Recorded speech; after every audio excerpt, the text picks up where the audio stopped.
Welcome, everybody.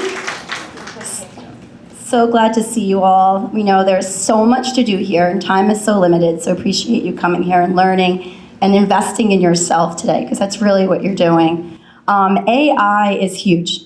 AI is like saying internet, right? There's so much you could do, so many tools. It's currently the Wild West. I just did a panel yesterday.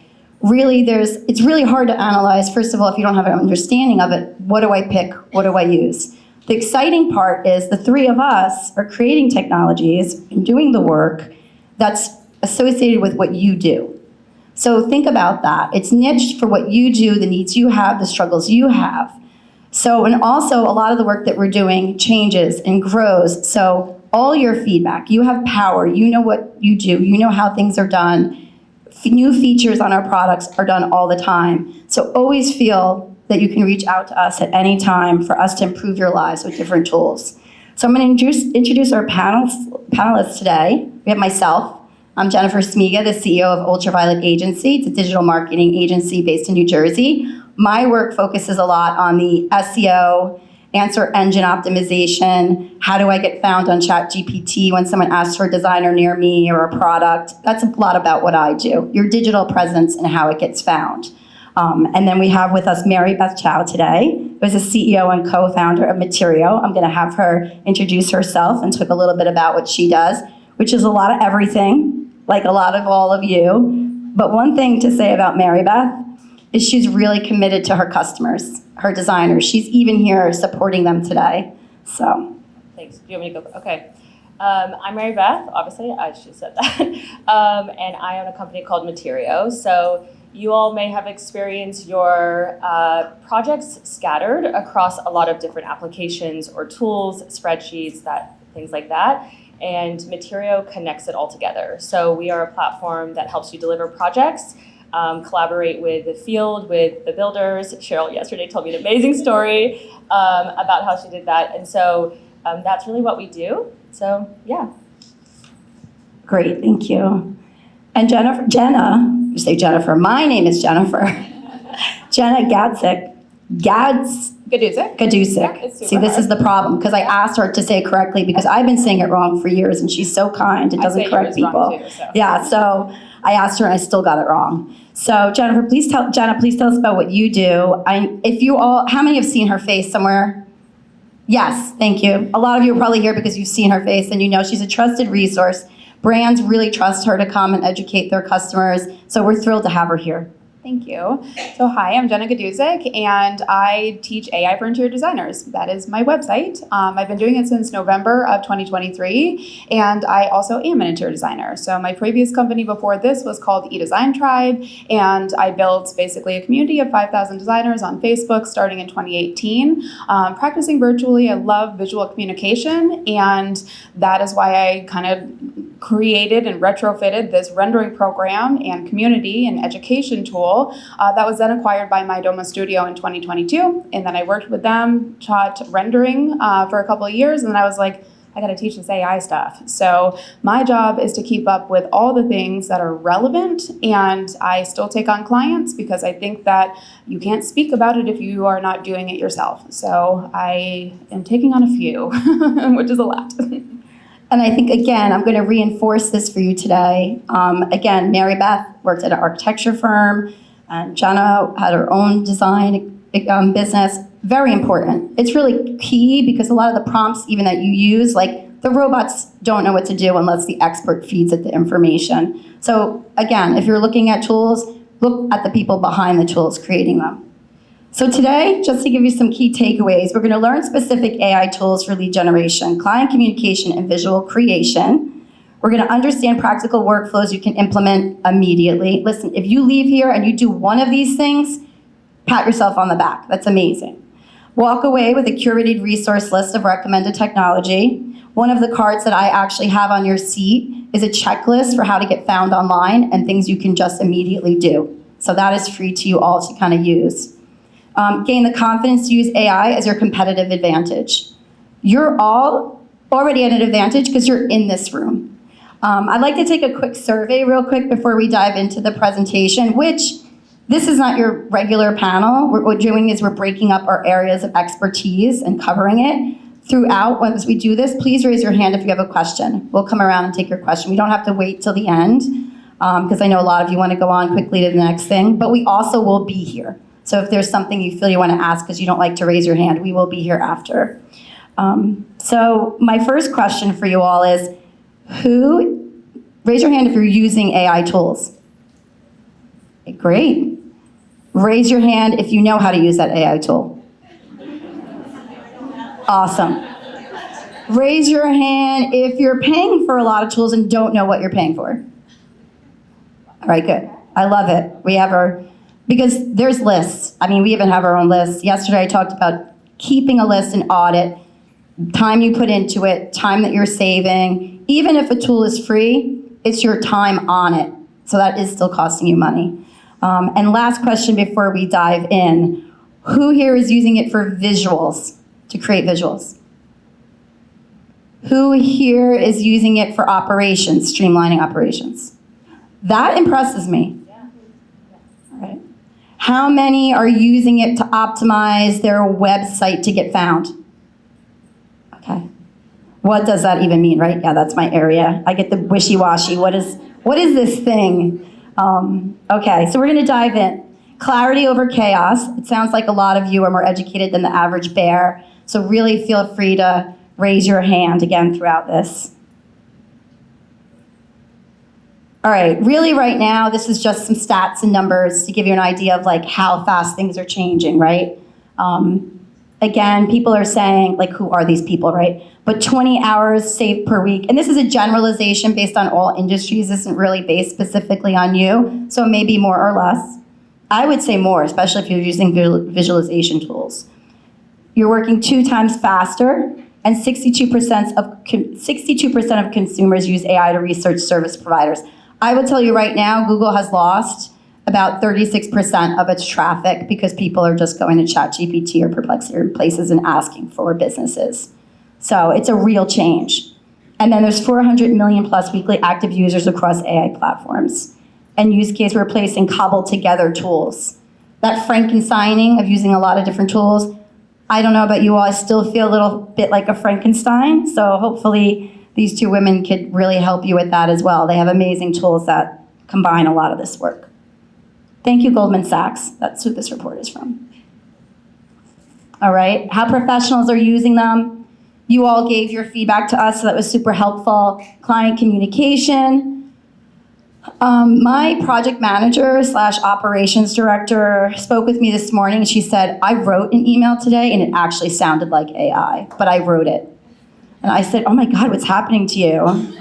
And she said, I think I need to take a break for a little bit. And it is kind of happening in our minds. Hi, please check this item. And you're like overly friendly. You're like, I would never sound like that. So there is a balance there, you know, that we have to find out. And Mary Beth's gonna help you with that. Visual creation. And again, Jenna's gonna help you with that, but that's not all she does, right? But that's what she's focusing on today. Sourcing and research, SEO and visibility. That's my big black hole. Project management, brand voice, and systems. How many of you, sorry for all the questions, by the way, I know it's very early for that, but how many of you are creating or telling your agent, or however you're using AI, how you'd like to speak? Okay. Wow, you guys have taken some classes or really spent time online, so I really love this. They might need to give the panel. Yeah, you might need to give the They might panel. need to switch. I'm kind of like, are we so basic right now? Or are they going to walk out and say, this was terrible? All right, we're going to go in. Again, if you have more technical questions, because you're all super smart in here, we'll try and answer them.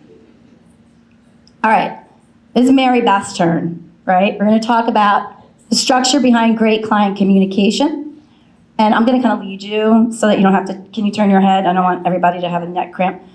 Structure first, then AI. Tell us a little bit about that. Yeah, and don't go to the next slide until Okay. we do our exercise. So today I really want to talk about something that is deeply important to me and at Materio, how we think about things, which is structure first and context. And so really I think of, we're going to talk about the intern problem or the new hire problem, an onboarding daisy for AI, and also an experiment that you can walk away with, which it sounds like some of you might be doing, but hopefully it will add some color to what you're doing and make it feel more effective.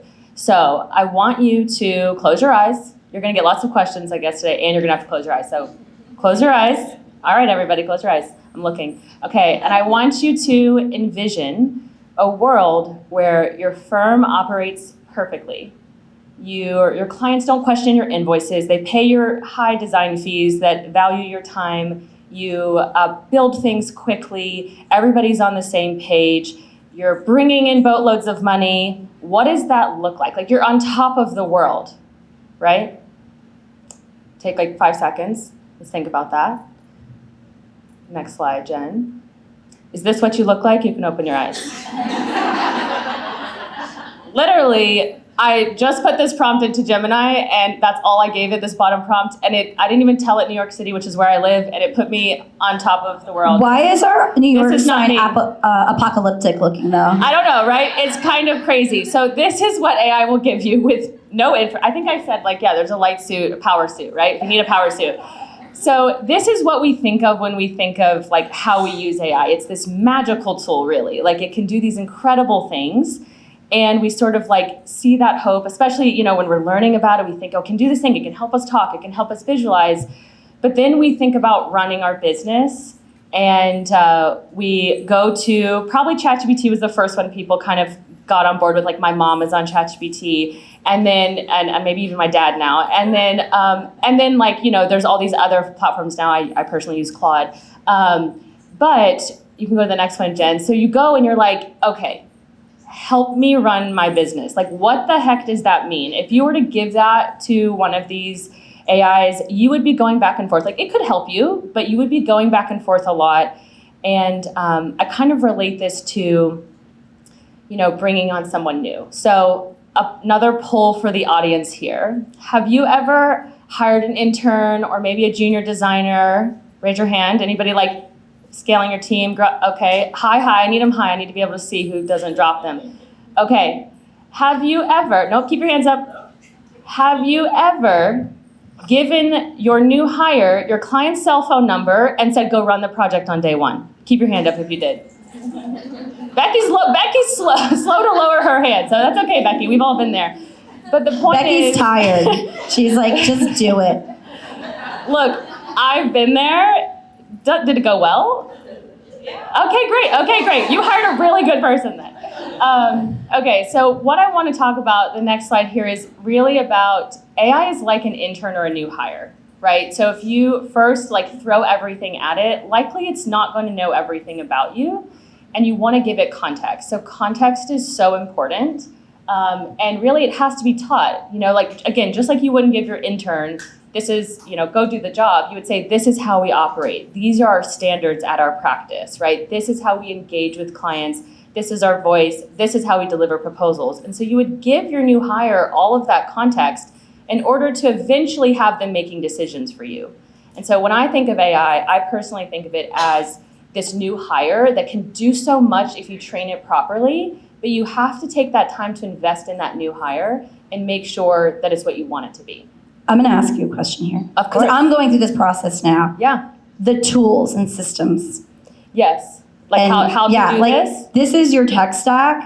Yes. And again, just like people, like she's saying, it can only work and give you a plan and a strategy as efficient as you already are. So I'm on Google for like G Drive and things. And then I also have Outlook. And I'm working with someone now who builds systems who's like, yeah, you got to pick one.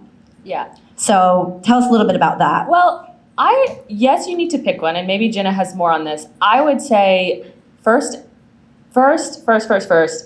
structure. Like pen and paper, like what do I want to get out of this. And I think actually you should individualize, like you should break this apart. Because again, this is role-based, and I'll show you something in a minute that gets to this, but the AI can play a role for you specifically, right? And so you want to make sure that you've defined that role. Is it your assistant? Is it your sourcing assistant? Is it your reviewing invoices or financials? Is it rendering for you? Like, what is the role that this AI is for you? So first that. So before you pick a tool, I would say get specific about what you want to do, and then probably go to someone like Jenna who's going to tell you like what all the tools can do, and then narrow in on like, okay, for this specific thing I'm trying to do, like render projects, render things for my clients, Jenna's going to know like, hey, this is the best tool for that. I personally have signed up for so many AI tools and canceled them if I don't like them, but it's about exploration. So once you get clear on what you want to do,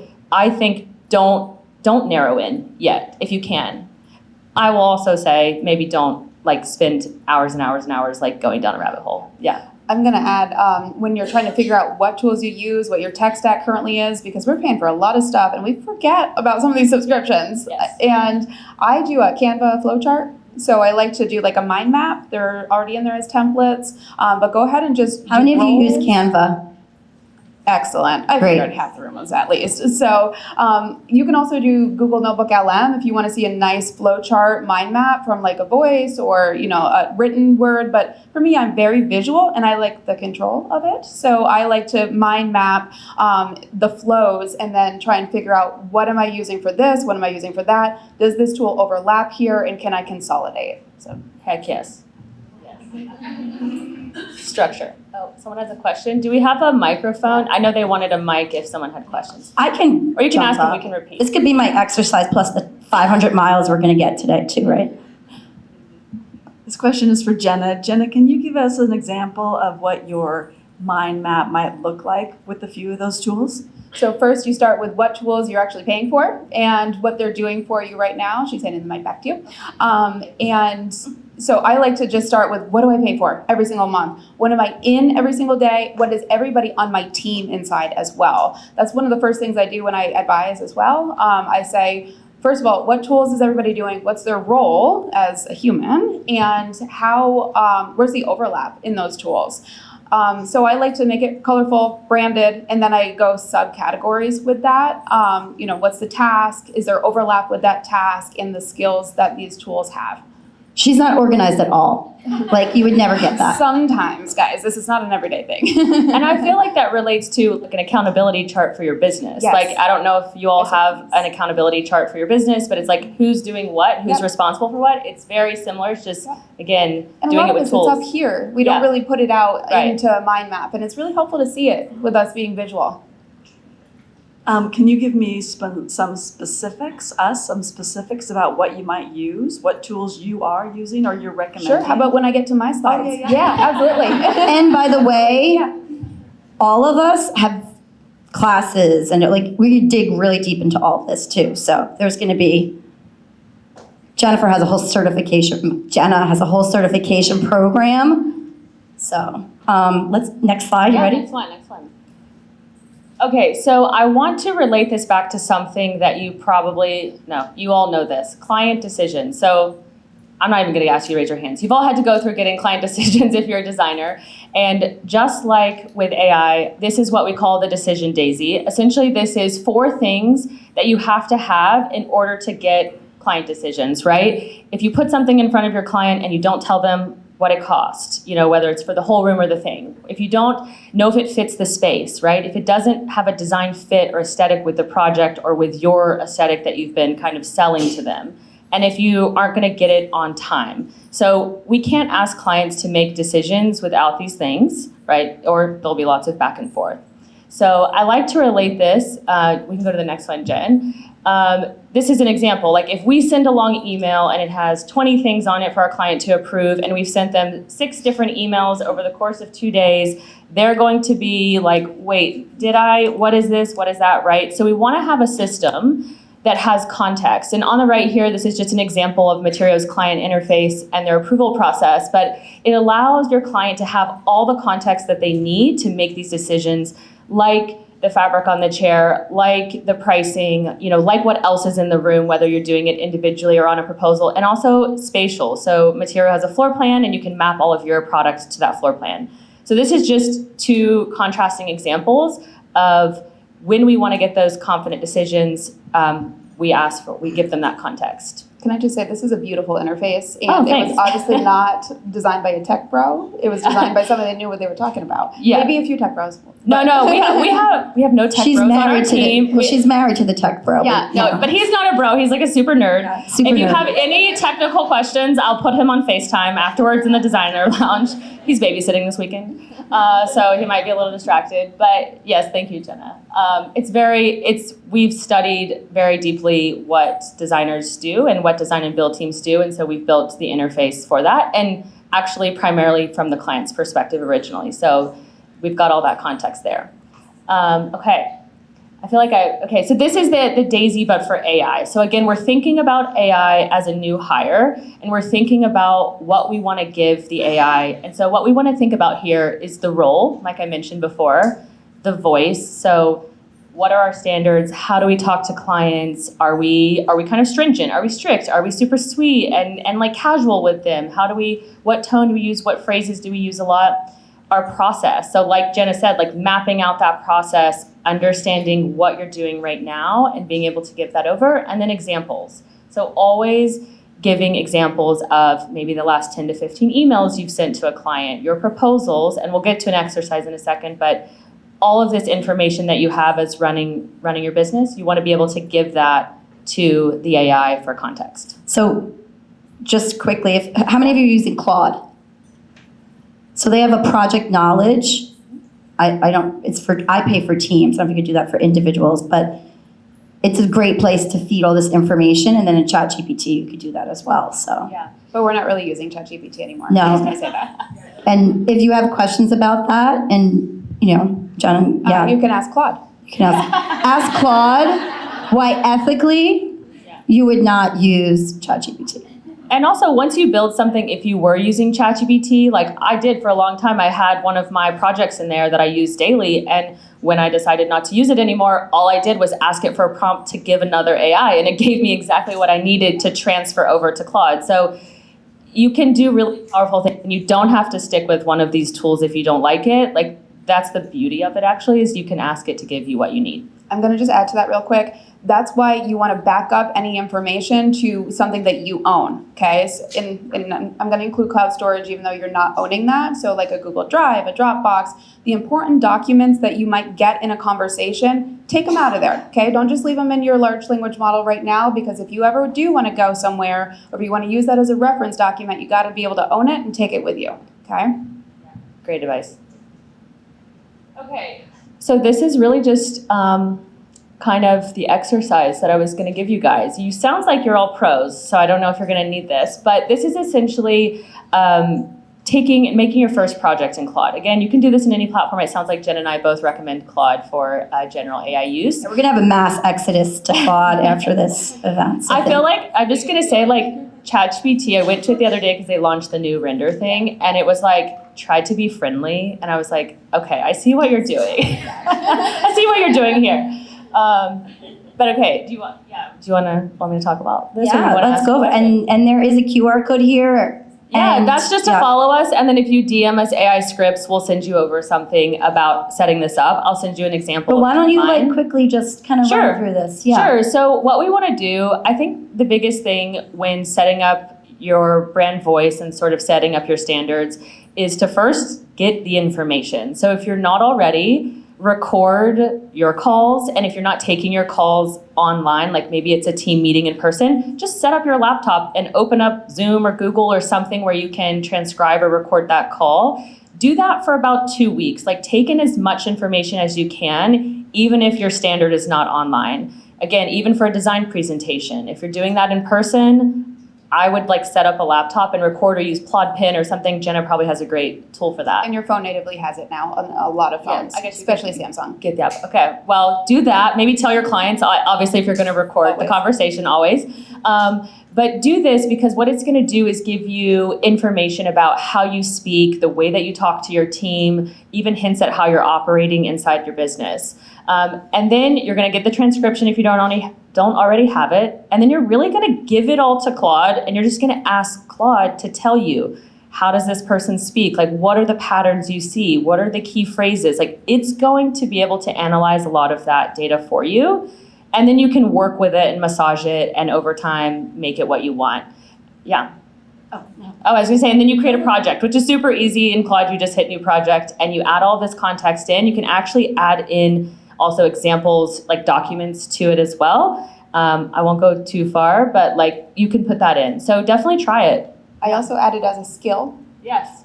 So once you have the document, once you do this exercise, add it as a skill, because then anytime you're writing, it'll call it in. But projects is great as well. I was avoiding skills because it's technical, but you go, that's good. If you have the document, you can even go to skills and go to the plus at the top inside of Claude. And one of the options is to chat with Claude to build it. So it's almost doing this in reverse. Sometimes I do it this way, sometimes I do it that way. Okay, cool. You all are going to be like way above basic. And they'd be like, let me show you how to do that to someone who's just playing in these tools. Someone has a question back there. Oh, Okay. How do you do this with a team? To Yeah. go through like this that where all of our answers sort of speaking the same language? Yeah, so she asked how to do it with a team. It's really simple because you can share projects with your team, so you would just need to have accounts for all of your team. You add them. Team account. Yeah, you just have a team account, which you want to have a paid account, first of all, like always paid to protect information. And then you would just add your team to that project, and they can use it to draft emails or, create presentation documentation, or maybe paste in something the client said that was crazy and you're trying to kind of respond to it, So. And then you could share chats with each other. That's the one thing everyone would have access to. And I don't know if it's still true, but everyone has to have the same domain. So I'm Jen at ultravioletagency.com. So my team members, all their ultraviolet agency emails. Yeah. Sure. All right. Oh, sorry. Let's go back here. Now Jenna's going to share visual tools and AI workflows, right? This is your jam, your world, so your creative DNA. So let's hop in here. Okay, so starting with client meeting, right? How many people, I'm gonna ask another question. How many people are recording your meetings right now with your clients? Okay, what are you using? Anybody wanna volunteer? Plod? Okay, so Plod, if you don't know, is a external device. It's a wearable. It is like a little tape recorder, if you guys remember, but it's not. It would hook up to your phone. It is a device you can carry with you. It also has pins and stuff like that. So Plod is like a third-party device, and it's not on your phone. It's not on your computer. It's transcribing, collecting all that into an app, and then you can take that and run with it somewhere else. So Plod, I heard.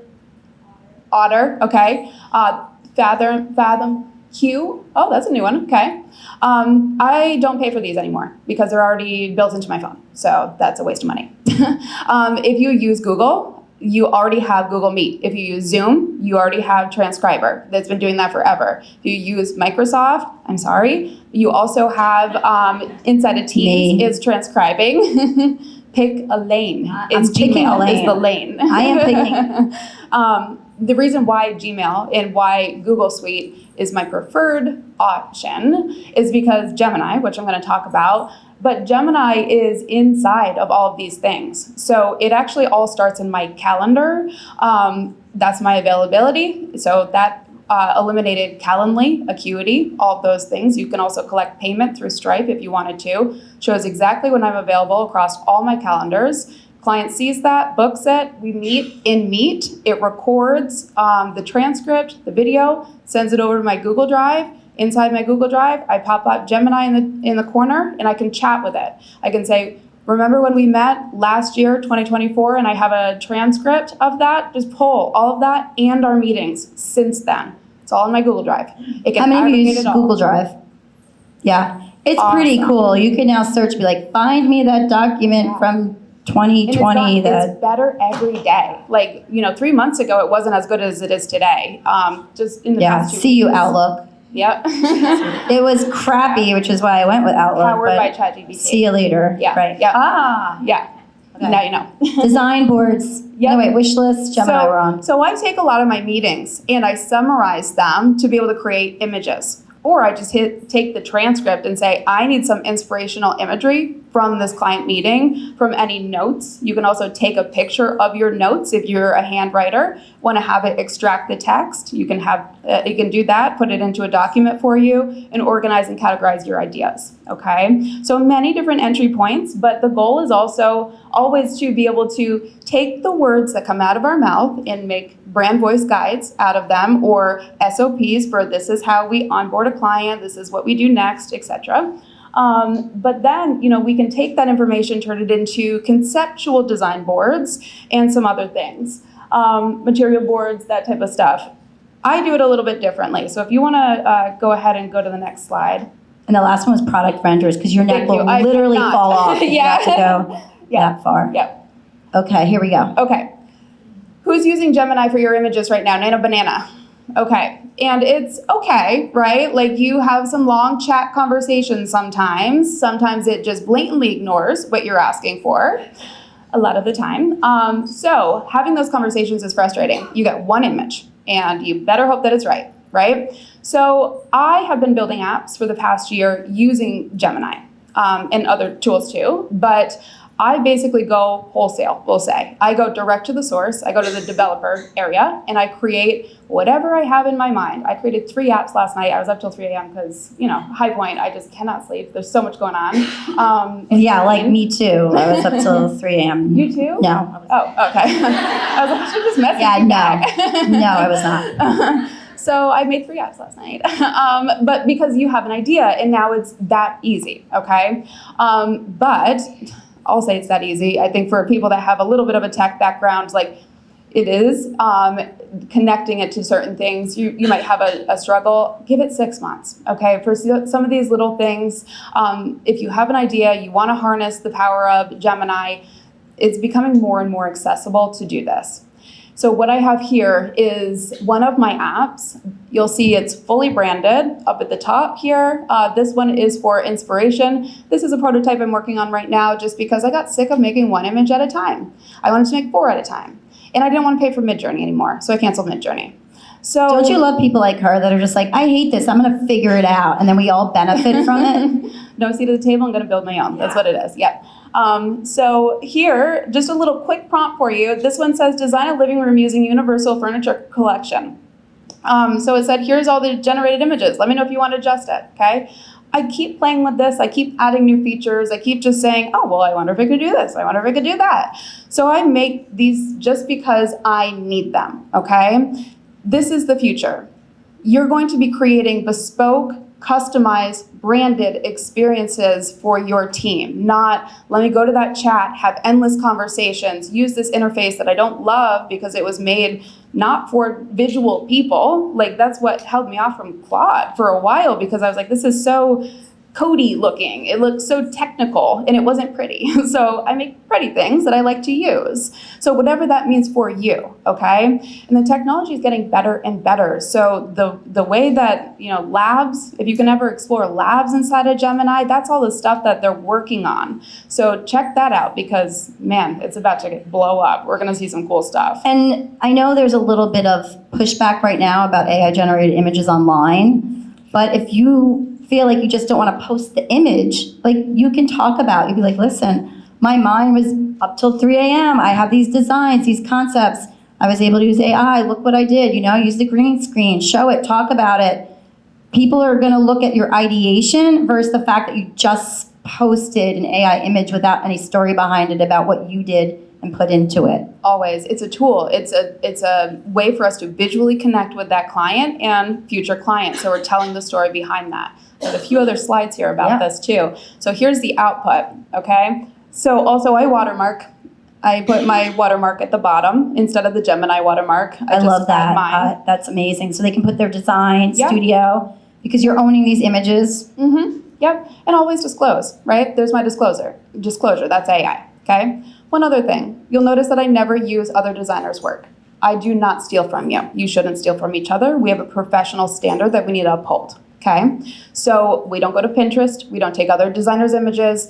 We have a transcript of what the client wants. We have notes of what the clients want. Why do we need to go steal something from somebody else's intellectual property? We don't, okay? Not in this day and age. Is it like 20%? Not, Jenna's like, do not use that, but if you were, it has to be 20% difference, they say. Which I don't still even think is, touch yeah, it. She doesn't even. But there are rules. Like even if you're planning on doing it, like there's still rules on how much. Yeah. Yeah, just don't do it. That's, I mean, up and up. That's a really good. Yeah, and I'll give you an example as to Best why I knew that was the right thing to do. I've never done it unless if I have permission from that person we're meeting together, right? Because they want me to show them And brands something. are doing this. Like it's not good. Like It's brands not. are taking designers' work and plopping in their products. So Yep. it's a wild west. Yeah, so I speak with architectural photographers, the ones that are doing all the covers of these magazines. I speak at a lot of their summits.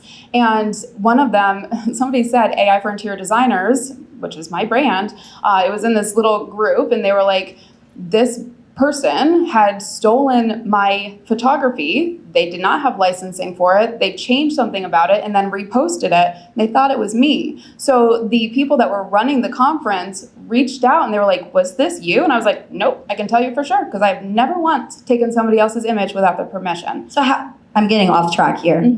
Sorry, I do that a lot. For someone to find that information, is a Google alert enough? Like how? So it looks so similar, and they had seen it in their scroll, and it was by another, like, you know, that was circumstance. another AI, They just happened whatever account. Yeah, they happened to see it, and it was almost verbatim that professional, and that's the issue, is that it doesn't change much of the thing. So it's like they literally stole it and then tried to change it. Yeah. So anyway, this was the output. Sorry. It's okay. And then you got 4 images over here, and then this is actually a chat thread. So I just keep creating. And then I edit them, and I can change things about them. But if you go to the next slide, I've got a few different apps that do a few different things. This one I figured I would also add a link, and it's dark here. I'm working on the look of everything right now in prototype, but we got I like night mode. Me too. There is a night mode too at the course, top, but the of black course. bar, for some reason, this wasn't supposed to happen. And it won't listen to fix it. So I'm fixing it right now. But aspect ratio we got here. I also have a grid so you can actually scale it and know the measurements behind the actual image if you are dropping in a photo, which is the second option. So you can drop in your room or something like that. And then there's a link. So it scrapes the link for the information. So I put in the link to that sectional there in the picture, because sometimes it doesn't always scrape the picture. So you should always put the picture with the link inside of your prompt. Okay? Always do that. If you're getting not accurate information, especially if you're just chatting with Gemini, you need the picture too. You can't just add the info, you can't just add the link. It needs really both so that it knows the sizes and how to render it too with the materials. So I put that in the chat. It says, add this sectional exactly as it is to a living room in the style of universal furniture. And so I got a couple. I was taking screenshots as they were coming through, but 2 and then 4. So there it is. It's right there. Almost, I'd say that's pretty perfect, honestly. But it gave me a few different settings. If I had some other inspiration I wanted to put in there, I could. But one of my favorite things about this is the scale and the accuracy. And that's why I do this, because it's not that accurate and it's not time saving if you have to sit there and keep chatting with it and saying you're not listening. How to many me. are experiencing that now when you go like, it's Right. just like, and then you hate it. But that's why Jenna built her own thing specifically for designers, so that you don't have to have that struggle. And I'll add that it kind of looks amateur to your clients if you aren't doing something that is to scale. Like you can get some crazy things with AI if you're not Like the using a tool like wainscoting this. from hell, it's like on the ceiling and Or like a random column in the middle of something. Yeah. You know, like it can be kind of wild. So And I've been getting some weird things on these, like fireplace. Always puts a sofa backed up to the fireplace. I love that it's still doing that though, because it like just proves that it has no idea functionality, right? And to this day, 3 years later from when I started doing this, it's doing that. So next but you'll time, fix a few it more. at some point. Yeah. Or I'm just gonna let that one fly. We're not going to use that one. Yeah, exactly. So it gave me 4. If you want to go to the next one there. So here's a few. A next slide, you don't need to switch it, but the next thing I prompted was, oh, well, can I just see the walls as like a plum? I just want to see a plum color, okay? So if you had an actual paint color, you could, link that in. You could do hex codes. Those are pretty accurate. A picture of a paint color. So color too. of the year, you Yeah. could be like, I'm going to join this Exactly. trend, but I'm going to get to do it in 2 seconds instead of ask 5 million people to get me an asset and take Exactly. like a month.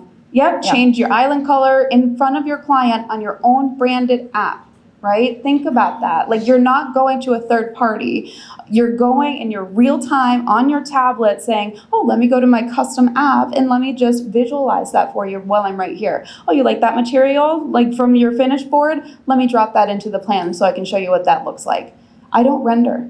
I don't render anymore. I do floor plans because I need accuracy, but I'm not rendering. It's extra because I don't want to spend 14 hours on something that they're going to be like, you know what, let's change that. And then you have to model it and all of that stuff, okay?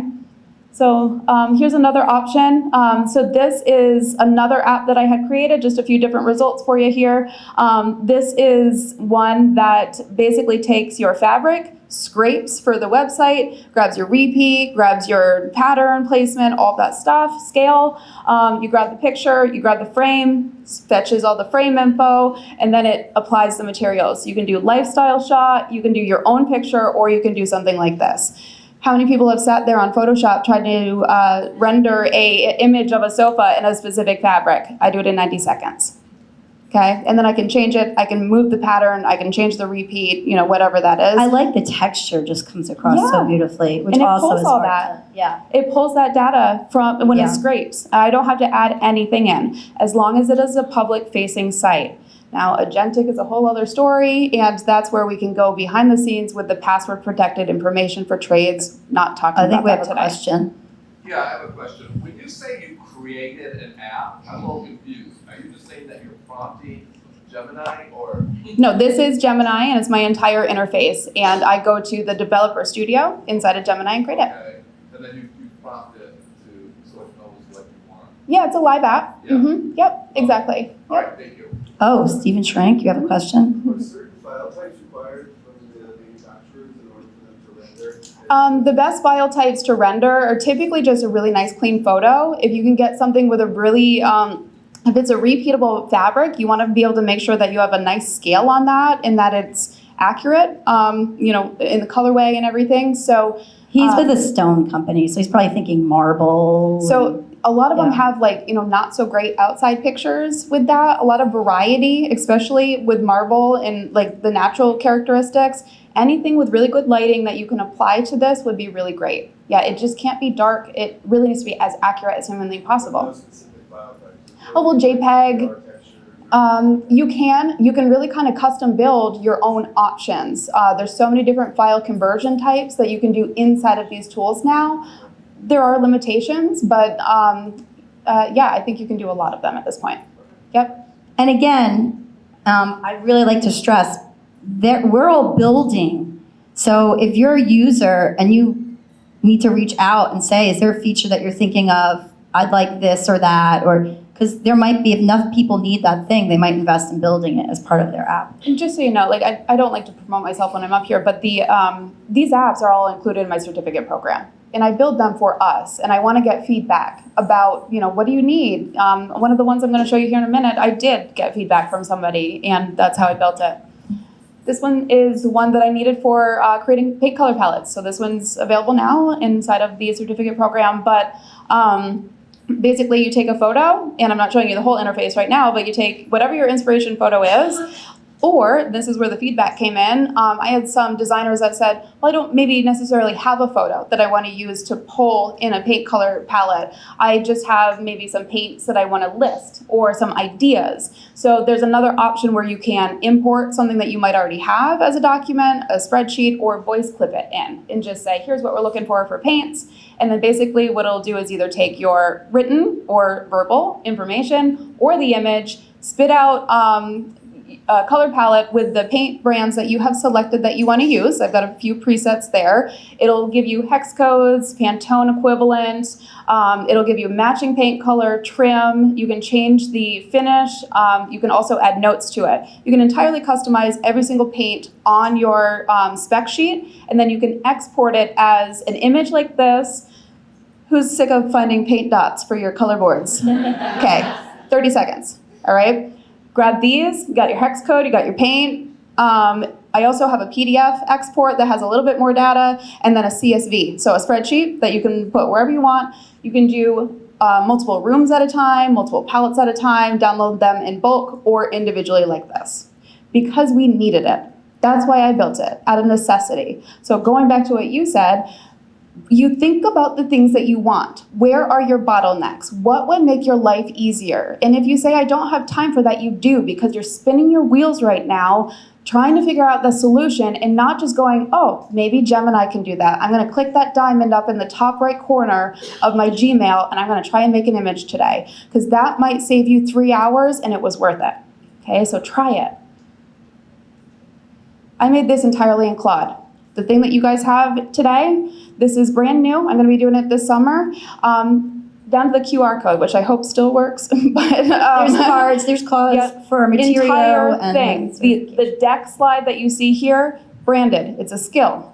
My brand voice, all of it. Okay? You can now create with Claude Design inside of your desktop. Okay? That's a whole new beast. And I think that you guys need to know about it if you don't already, because you can export to Canva, you can export to so many other things, but you can also create right inside. So it's not just graphics, it's so much more than that. It's also annoying that it's only in the browser. Like Yeah. it's not. I do it They're from gonna my bring it phone, and then I go remotely. to the internet desktop mode Yeah. so that I can at least have it on my phone. Yeah. Yeah.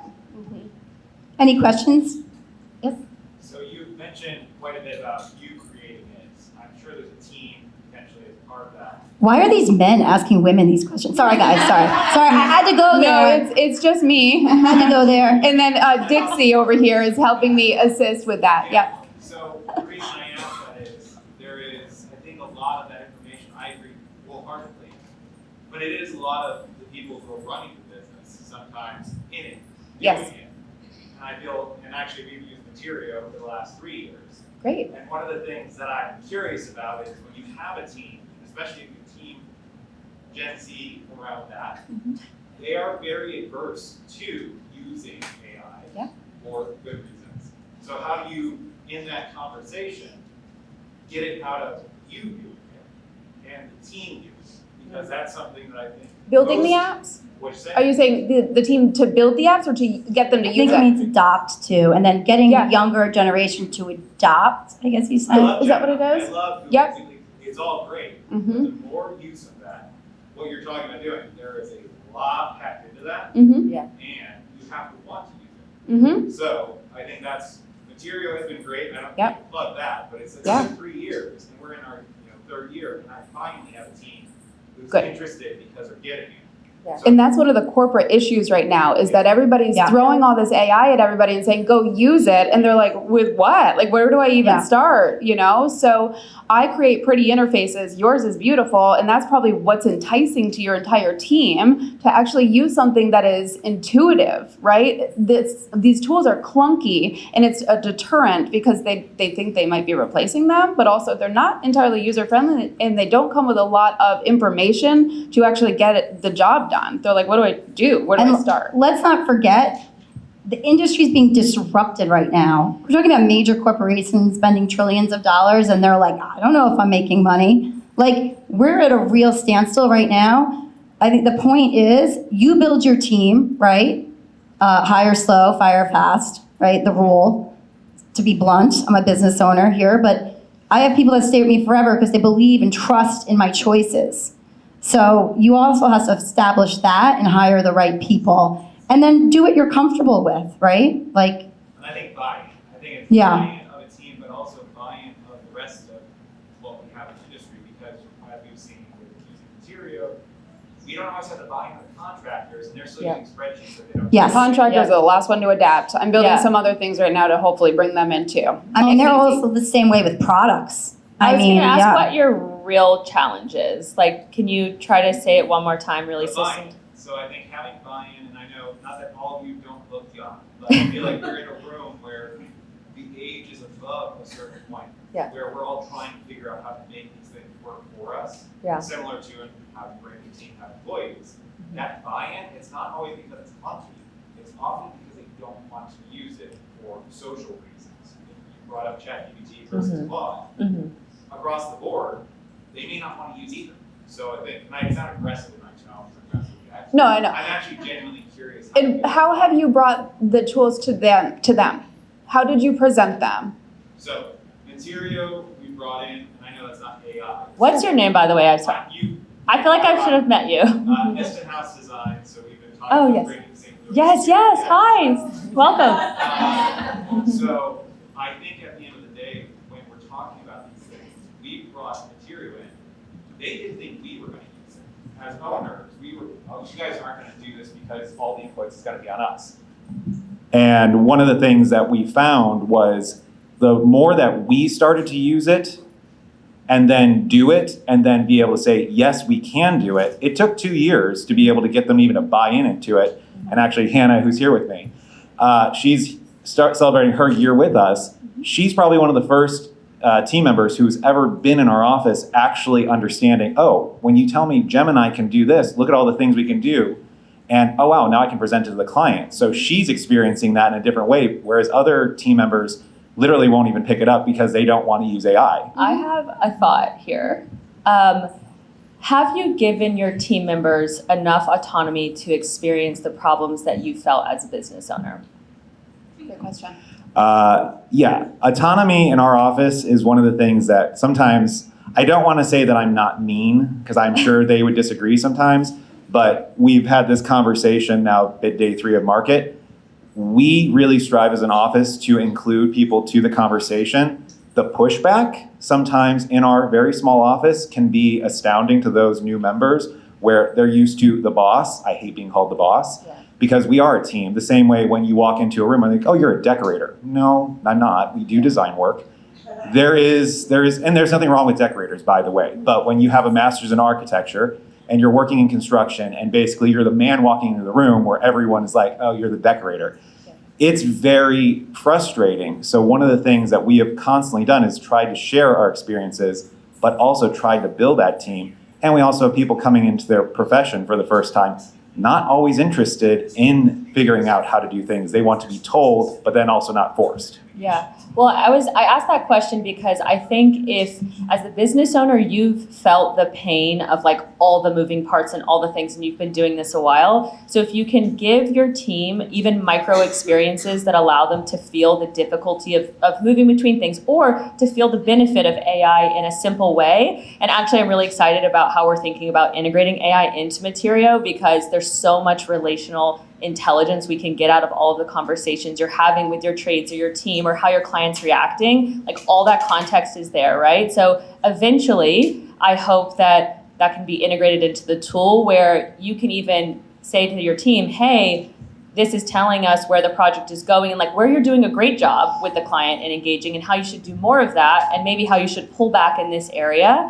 right? And so I think I've made the mistake before of having a team member who I took ownership early on. Like, I wanted to control everything, but I found that they never really got to the point where they were thinking the way that we wanted them to think, because I was controlling the way that they were thinking, right? So we want to give them that flexibility. And then the other question is, if it's not even if it's a young person, just if it's a human, do they want to do the work? Because I find oftentimes we don't want to do the work. We think AI is this magic silver bullet that's going to do the work for us. In fact, that is not true. It hallucinates. It makes things up, Yeah. right? So we can't just like let it do our jobs. And they have to have ownership.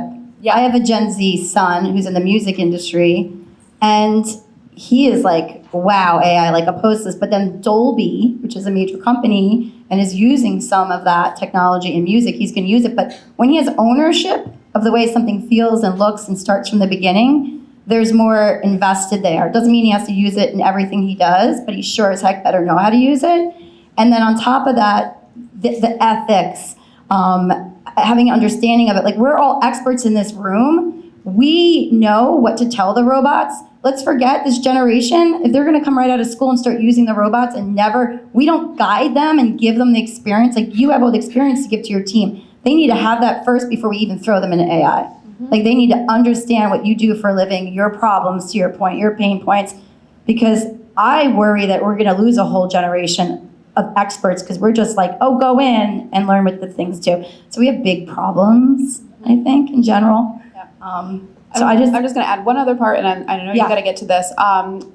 The teams that I work with, and I do primarily work with larger teams, the CEOs, the founders, the main designer is typically super excited, and that's why they hire me. They're like, I want to learn everything about AI. I use all these things. I want my team on board. So I meet with them. I say, what is your problem? What takes you 15 extra minutes in a day? What can we solve for you? And they're already doing things. I won't add somebody to my team that is not going to use technology and that doesn't want to use it. That's just not the right fit for me.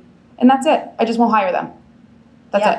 I have a copywriter That's a standard. who just looks at everybody else's copy and doesn't want to touch it. Like, we just have her as someone to look at everything and make sure it's correct. There's a job for everybody, and that one's not for my company.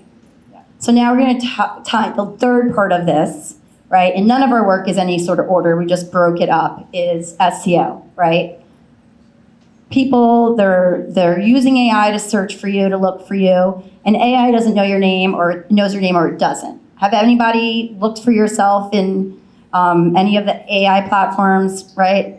I mean, are you like, who is this person, right? So really, it's taking everything, right? It's not just pulling keywords, it's taking your digital footprint. Whether you're in a YouTube, you were mentioned, on social media, your website, your Google business profile. So if you think there was a lot to keep up with before, you really need to have a basic, really good foundation, and it needs to be mirrored throughout everything you do. But because of AI, it is going to help you do that a bit easier. So you're safe.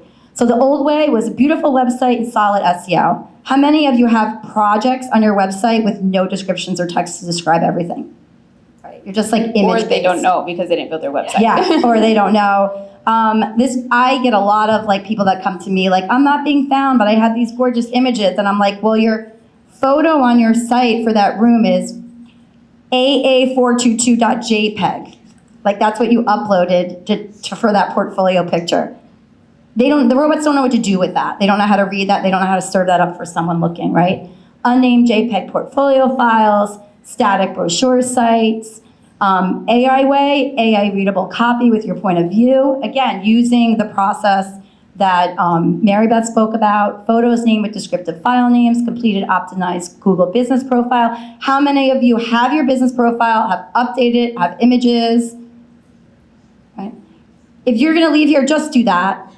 Like, if you have to do one thing to set yourself up to get found, update your Google business profile, add images regularly, treat it like social media, have your address on there, then go to your website and on your contact page, embed that Google map, right? This is key. They talk to each other and that's what you need to have to be found, right? I have a designated team member that does that for us regularly because I will not. It's important. And there's things called NAP, like name, address, phone number, right? That needs to be the same in the footer in your website, on your contact page, and on Google Business Profile. Just think of these pieces as spider webs that are talking to each other, and they need to be the same. If you gave your friend your address, you wouldn't have it differently in one place than the other. Like, you're not gonna make it hard for someone. Think of it like that. Completed optimized profile and meta descriptions. So you're like, oh my goodness, some say they count, some say they don't count. Anything you could feed the robots is important. Okay. Here's the numbers, right? Google lost 38% of traffic in the US alone. They just did. Like, they're throwing they're going in their tools, they're playing with them, they're using voice to ask where something is, where to eat, how to find a designer in their area. They're even getting very specific, how to find a designer that focuses on new home renovation, restoring bathrooms or kitchens. They're getting specific about the search. So you really need to give them as much information. It is a reason to panic, it's a reason to pay attention. You just need to clean house, you need to look at everything, you need to assess what you have. And the goal isn't to rank anymore, It's to be the name AI reaches out to when your ideal client asks for you. I'm actually very excited about this because SEO forever was like, do you have your keywords? You do need to have that. But the way we always approached a website, and the reason my client sites are doing so well now, the About page was really about like, what do you specialize in? What are your awards? Who are you? What's your point of view? How do you work with your team? How do you work with clients? What's your process? All of that, you're getting better about, I see designers. But tell me how many of you talk about the process on your website for working with clients? Yeah, I'd love to see that grow because anything that you have on your website is telling AI you're helpful, you're knowledgeable, you're the person to hire. If you just have pictures with weird file names, you're not going to get found. Be the person you are in real life. That's all I say. Represent yourself how you would if you sat down with someone. It's your 24-hour sales engine and you need to get found. Right? The places your clients are looking, AI recommendations, there's a ChatGPT, Perplexity, Google AI, Google Maps, Local Pack, Image Pack. I have a client who competes with Home Depot and Lowe's just because his file names for his photos. He's a mason in southern Maine who does patios. But his images consistently come up for patios because of the way his image files are labeled. Your website, your portfolio, again, if you're going to do anything, talk about the solutions you solved in your portfolio, name those pictures, talk about, again, the problem, the solution. Is it a coastal bedroom? Is it a lakeside home? Like, get descriptive. And these are things you know that you already use. And AI can just do it for you. If you put that image into it and say, make a meta description or an alt text. Exactly, exactly. And then your blogs, everyone, again, we thought, oh, it's going to be dead. The blog's going to disappear. Oh my goodness. Most of the searches coming up in AI are coming up because of something that you wrote on a blog. So if you are using that blog just to post press, awards, event info, think again. You all have a point of view. You all have a niche. If you are consistent with that and not all over the place, right? Think about it when you talk to a friend or you're at a networking event, you don't come in all ADD. Well, maybe some of us do on a good night of wine, but you're not like, I did this project and that project and like told them 10 different things about yourself. You're going to be very clear about who you are, what you work on, your style, your aesthetic, your projects. Do that in your blog. And you could use AI, strip the AI, the M dashes. Now they killed writers. I used to love an M dash. Now they're like, don't use an M dash. I still get them in there though. Clean it up. When you use AI and it's just automatically used, you'll see the paragraph, the bullets, the subheading, the paragraph, the bullets. Like, if it looks like a robot wrote it, don't put it on your site. Use it as a starter and enhance it. If you have a good copy editor in your town or a friend, have someone look at it. Google Images, alt text, file names, and directories. Business at Home, I love that directory. Piggyback on these companies, these media directories and other places that have authority. Get on them, get found, get searched through them. It's worth, a lot of my clients do 80 Pro, and then you can go in Google Business, your analytics, and you can see where your referral traffic is coming from. If you didn't get any referral traffic from that directory for the year, then maybe you don't renew. But you'll start to see who's driving traffic, and that's really important. Press releases are free. Press releases. Again, everybody said PR is dead. I love PR, and everyone always confuses PR and marketing. That's citations. That's validating who you are as an authority. AI loves to know that you're authority, right? So, and that's the app that I'm building, which we're going to be launching by fall, is really about expertise, not influence. I really want to kill the influencer, the idea of the influencer. I've never loved that. How many of you want to be an influencer? I mean, how many of you want to be an expert? Like, really want to know your shit? Yeah, right? So I'm building an app. We're going to have a directory of experts. So again, directories, really important. Places that you could build authority. A question? I have a small boutique studio and I work from home. I don't want my address. Oh, yeah. What's the get around? How do we get around That's that? the biggest problem. Yeah. I've had to deal with it myself because I've moved out of my fancy office into my home now. My team's 10 of us all virtual. It's like 99% of the problem that I get from my design clients. So you can choose service area, but honestly, they're picking maps. So what does that mean? You really need to get an address on there. It's like the bottom line. They make it so you can choose service areas that you don't need to have an address, but you can't use a PO box and you can't use a virtual office. So if there is someone you know that you can sublease for, I pay $150 a month to be at my old office to keep a mailbox. And I have that address on my website and on my Google business profile. I check my mail once a month. I have a local registered agent, Yeah, I mean, local registered agent. and I use that address. Yeah, use an address. You have to have, they don't tell you this. You need a physical address. They allow you to have a service area. And then you're going to experience the Google business profile circus where you have to go and videotape yourself walking in. And it's worth it. It's painful, but it's well worth it. So I recommend that you do it. I'll be doing that at my house. Yeah. I mean, we had to tape a sign on something at one point for a client and it like fell down. It was really fun.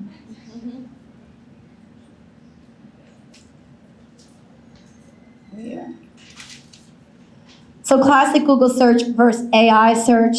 Classic search, you show up with the right search terms, earn the click, win the visit, right? It used to be that you came up and you ranked on the page. You could do it organically because you were just really good at it. Now, keywords are important, but they're not the whole shebang. It's your point of view, it's your authority, it's like all the things that you do and who you are. So be so clear about who you are and what you do that AI can confidently put your name in an answer.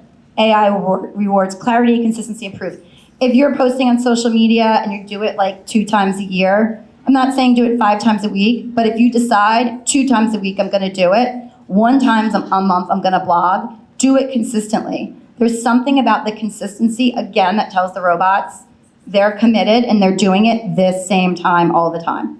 You miss a month, whatever, but be consistent, really important.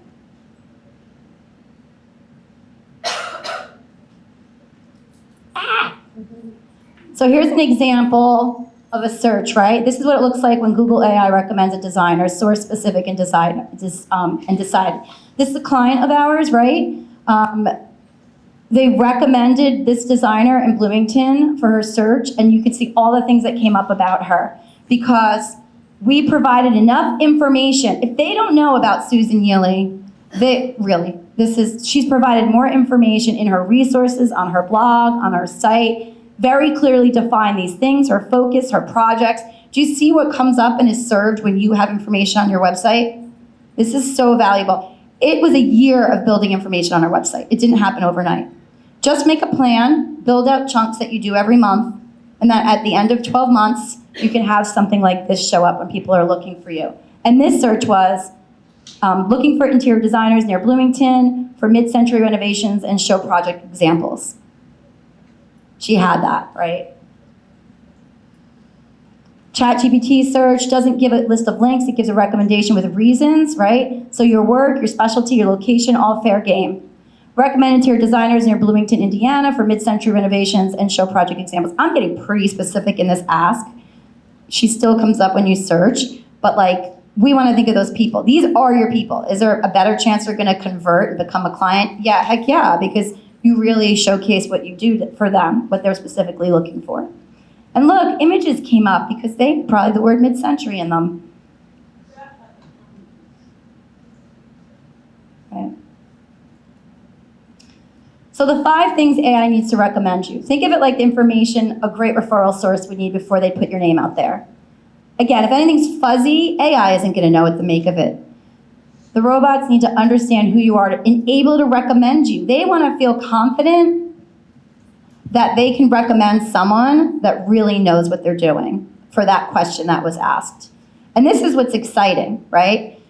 The brands too that are in e-commerce now, they cannot just have a bunch of thousands and thousands of SKUs and have it be enough. If they make pull tile and they're the best at it and they have the leading pull tile specifier in the country or experts, they need to talk about that person. Otherwise, they're not going to be. If they're giving the guide to pull tile on their website with the experts giving the information, that's going to come up before some other site with 5 million SKUs. So it's really important. who you are, your name, your firm, your identity, what you do, your specialties, your style, your scope. I hear a lot from designers, oh, I don't have a style, it's my client's style. Well, there's something that you do, right? Maybe you do full home, maybe you do a lot of kitchen and bath. There's something specific always about what you do. Where you work, location. I mean, if you have enough projects in a certain city, that's gold. Like when you break up your portfolio, just don't put your portfolio up. Separate your portfolio by geographical regions, style, spaces. If you have enough of different spaces, you can have a section like that. Really dig deep. I have one client that has before and afters. They're diligent about taking the before afters. I mean, they're like over the top. They'll take the same photo in the same spot and then do it again, and that's great. Because then you're like, I don't want to show the befores, they're ugly. Well, put the after first. You can keep the aesthetic on your site. They can click a button. Proof again, projects, reviews, press, very important. Still feel so. Listen, budget's a factor, I get it, but there are great tools like Quoted and other ones now where you can get a lot of great backlinks and authority on your own. And then a clear path. Can AI and clients navigate from interest to contact? Really make it so stupid easy on your website for someone to get in touch with you. It does it not just on the contact page, as an action on the blog. Interested in learning more about this specific project, contact me. Like everywhere they need some way to reach out to you. With your name. Put your name on your website. And I feel like, Jen, I want to add, I feel like going back to the AI being very confident and eager to help you, if you don't have this on your site and someone goes to an AI and asks for something in the area, it's going to like confidently recommend someone else, right? For so sure. if you don't have it, you want to make sure you have all of this there so that it can truly with confidence give that answer. When we start with clients, we do an assessment. We go through and we pull up what people are searching for. We do different searches. I have a lot of tools that I pay for that you necessarily wouldn't, pay for. And the designers will see who comes up and like it creates a thing. It's like, oh no, she's not going to come up. We need to do this now, right? I'm like, okay, let's see where we can fit you in this month. We're on it. Everything is an emergency once you see. Because I'm pretty surprised, some of this work is coming up in like 2 months. Like we used to wait like 6 to 12 months for results to come up, but it could be like 2 months and you'll start showing up now. Question, please. Yeah, sure. Do client testimonials play into this or have merit? They absolutely do with context. It used to be you have a page, testimonials, and you list all your testimonials. Of course, people are gonna like, oh yeah, they're gonna say great things about me here. And that's important, but it's more powerful if that testimonial lived on a page with the project, or that testimonial lived on the page about process, because someone said how great it was to work with your team because they were so organized, showed up on time, took care of all the problems. Like, think that way. And there's also power in vendor and partner testimonials. There's a brand you work with. If there's a contractor you work with, it doesn't always have to be an actual like client that went through that process. I think when people are building up their Google reviews, they're very nervous about not getting enough customers on there right away to leave reviews. Go to your colleagues. I had a client who actually had her clients, had a designer who had her clients' children. It was obviously from children, but it was the cutest little review. It's like, we love our room, I like pink. It's be creative, right? People want to see that because then they realize that it'll be really great working with you. Is that your question? Okay. I have a quick question as well. Yeah. Before I ask, just to clarify about the address question, you said use a local registered agent, is that right? I use my local registered agent. Okay, and my question is, you mentioned your certificate program. Where do we find that information? AIforinteriordesigners.com or AIforinteriordesigners.ai specifically. Okay. Q2 starts on May 5th. Okay, thank you. And there are cards all on your seats. Hopefully you got them. If you didn't get them, come see us. There's one for my work, the SEO. There's one for Material. We didn't get to really dive into Material a lot today. Get a demo. It's going to be the best thing that you do. Like, leave here with a demo. And then also certification. Get certified. It really is inexpensive. Yeah, because you get the ad studio too. Yeah, it's really amazing. Yeah. We have a question over there. Oh, okay. Yeah. I had a quick question based on testimonials and reviews. I know that Google reviews used to be the thing, like you've got to get those, you want to show that you actually do this thing and do it well. How is that playing into AI searches? Huge. Okay. Google, they have said the map, the reviews, and you'll see sometimes designers come up that you're like, oh my goodness, their work is so shoddy. They have like 30, 40 reviews. There are some tools you can use that immediately will go to your client and that also AI will generate a review for them based on a couple prompts. So it makes it easier, and I can send you those. But then there's also just sharing the link, having a QR code. There's many different ways that you can get your clients to leave a review. I have some clients that say, all I want for the new year is for you to leave me a review. That would be really sweet, and they send candy. You know? I mean, so you could think about how creatively to do that. Yep. Oh, are you loud? I'll run down here. So, question, because I know that you can do like SEO, Google Ads, and things like that. Are people paying right now for AI for it to come up? Because sometimes when you do search and you say look for a designer in this area, it's so random. So what is it pulling from, or are people specifically actually doing something to make themselves come up on AI? What I spoke about. It's giving a full picture of who you are and what you do. The organic is your number one. I tell my clients, you do not spend money on something that you don't know is needed, wanted, or doing well. There's a lot of marketers that'll say, you know, advertise these things, they need a little more engagement and push. And it's the same thing with Google. There's still Google ads and people are still paying to come up. I have clients, but they're very niche. So like if someone's looking for a specific thing, we'll do ads around that. But really get your house in order, and that's what's gonna put you up front. If people are coming up, it's because they're being helpful, they're adding information. If you're running Google ads, it's its own, think of like magazines, they're getting their own push. They're controlling their own advertisers really now at this point. Us regular people aren't gonna have like an opportunity and I don't know how that'll play out. I don't know what their revenue model is gonna be in the future. Again, I think they're figuring this all out in terms of like the AI platforms. Kind of like Google and Meta, they're all still figuring it out. You know, Google's losing traffic because of the way they serve up the AI, and then there's people paying, and you'll see at the top, like they used to have it colored a little differently, and then the organic traffic and ranking came up. So you'll go on tomorrow and it'll be like, oh my gosh, it's like looking totally different again. This is pivoting just a little bit. So we do use Materio. And Hi, we Cheryl. talk about it all day long to anybody. We've used a lot of software, and it's unbelievably robust. Did everybody hear her? Thank you, Cheryl. Because both of them will not promote themselves. So this is, no. So, yeah, I'll repeat that. I'll say I'm pivoting just a little bit because we do use Materio. We've been on it for a year and a half, and we've worked with a lot of software over the years, and it is brilliant and robust, and that one little screen was just a little glimpse, but we will talk about it all day long. But I'm curious, because you did mention AI, and we're dipping our toe into it, and we do have team members who use it for some rendering. We definitely want to connect with you guys.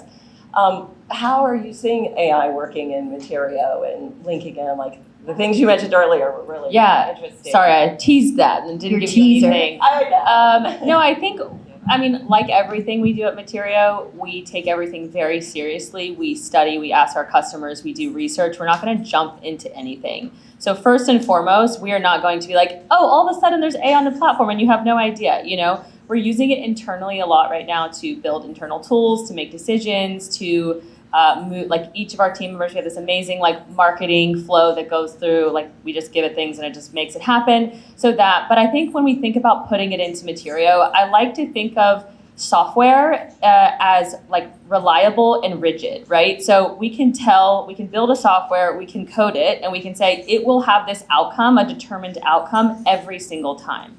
When we introduce AI is non-deterministic. It kind of guesses, it makes assumptions, and like that's kind of the feature of it. It's like one of the features, right? So we have this amazing platform, right, that everything can run on. It has all this context, and it's secure because it knows where it's supposed to go next. Like if you're clipping a product, you know like that data needs to be real because you're handing it off to the field or you're purchasing based on all of that information. So we want to keep, like that is core to who we are, but the beauty of that is we can actually then bring in agents that we build on top of it to make those parts go faster because we have those rails to run on. So I think the way that we're thinking about AI is sort of agentic on top of our platform. So you mean like allowing a customer service type tool? Kind of like, I mean, I'm just throwing something out here, but imagine you were in Materio and you were looking for something specific. I mean, we could probably make this happen actually now pretty quickly, but you could go in and say, hey, I'm looking for the universal sofa that has this fabric. I can't remember the SKU. It's here on this project, and it could find it for you because it has a place to go to find that information. So that's a very simple example. Or, hey, I'm looking for this like $320.10 on a project on QuickBooks. It's showing this way. Can you find that for me in Materio? Where can I reconcile that, right? So that would be where you would, maybe how we would use it. And also, could there be an interface like between, so we're already putting Yeah. information, and I love the scrape, I already scraped. Now we're gonna use the word scrape on you. But scraping all the information anyway, so then could we create those beautiful renderings, like the interface between those? Yeah, I mean, Yeah. let's talk. I think that I don't know if y'all are using the proposals because it's relatively new or not, but what you can do now is drop in all your product onto boards. And we literally so we built rendering for like a hot second, and then we were like, yeah, I don't think it's what we want it to be. It's not good. It's not like the depths of what. Yeah, so the context is there, the plans are there. I think it's the information is there. So I'll say like, it's not our first go. We're not like immediately go to rendering because there's people solving those problems. We're thinking more about operational workflow and how you can move faster as a team, and then relying on people like Jenna who have these wonderful tools that they're building around rendering and AI. So I love the strategy. It's so smart, and not every company is doing that right now. They're just like, AI, shove it down their throat. This is great. One of the things that we love that this does lead into that is you put information into Materio once, and then everything is done for you. It's just brilliant. So along with the collaborative tools, as we have a team member overseas, that we can collaborate in real time during a meeting, which is amazing. And she's moving forward. It's great, but I can see that in the future too. It's one of the brilliance of Materio. Yeah. thank you, Sharon. I love it. I love that we have users in here that have adopted product. You couldn't buy that. That's fabulous. Come hug me later. So here's our contact information. You could reach out to us. I highly suggest you check everything out. There's classes. You can even do webinars with you before. A lot of them are CEOs. Demos. I have your checklist there, and then there's my contact information. We can do audits of your digital presence now, get you nice and railed up. And then here's Mary Beth. So here's her contact information here. But again, you have the cards as well. Tommy, I'll click through if anybody's done writing this. You can click. I'm sure it's all Get out of here. Stylish New Yorker. All right, we have Jenna here. I forgot a QR code. It's AI for interior designers. But you have your card with your QR code too all over the place. Yeah. Yep. Awesome. And you'll all get this sent to you. I'm going to have everybody who registered, you will be sent. If you did not register and you just kind of walked in, because that's what I do, give me your cards. So don't leave here give me your card and I'll get them to you. Okay. Oh, great. Good. Yeah, that's why I said, if you were scanned, everybody, that's Mary Lee Howell. Speaking Hi, Mary of Lee. PR and media, she organizes these panels. So let's give a round of applause for her. The people that you never see but are really tired. And then this is myself, and there's our AI readiness checklist. You're going to get this, so you can download it there, but it's also on a QR code on your seats. Thank you all so much for coming. We really appreciate your time. Go conquer the world. Thank you, everyone.